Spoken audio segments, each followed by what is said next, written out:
Agad nakapagsimula ang press conference sa Commission on Human Rights kanina tungkol sa investigasyon sa torture scandal. Uminit kasi ang ulo ni CHR Commissioner Coco Quisumbing at ilang reporter ang natarayan. Laman siya ng balita ngayon dahil sa mabigat na issue ng torture scandal na hawak ng Commission on Human Rights. Pero sa press conference kanina, tila iba ang mood ni CHR Commissioner Coco Quisumbing. Gusto niyang maayos muna ang lahat. Dapat daw nasa isang lugar lang ang mga taga-media. Para sa isang direksyon lang siya titingin. Lahat na lang kayo umupo dyan. Pwede naman kayong in rooms eh. But I'm not gonna look there. I'm also going to tell you. If you're not in my line of sight, I'm not going to talk to you. I'm sorry, I have to be strict because, alam nyo, this is an impromptu.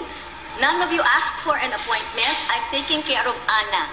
If you're not going to listen to me and position yourselves as I'm asking you to, I'm just gonna walk out the door. Do you all hear me? Yes, ma'am. Ano? Yes, Drill Sergeant! I don't hear all of you. Pero tila wala yatang nakikinig. Hindi ka pwedeng dyan, bawal dyan. Everyone should be on the same side para hindi ako pa ganun-ganun. I'm sorry. Mainit ang ulo ko ngayon. Ilang reporter tuloy ang napagbuntunan ni Quisumbing. What's most alluring, when it's lowest or highest? When it's in the air or in a hole?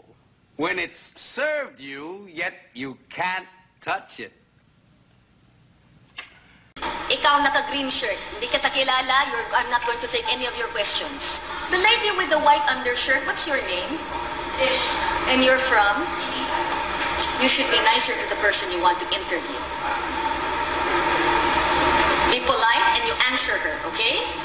Yes, Drill Sergeant! Paliwanag ni Quisumbing na isa siyang dating mamamahayag at gusto lang niyang maging maganda ang kuha ng mga nagko-cover sa kanya.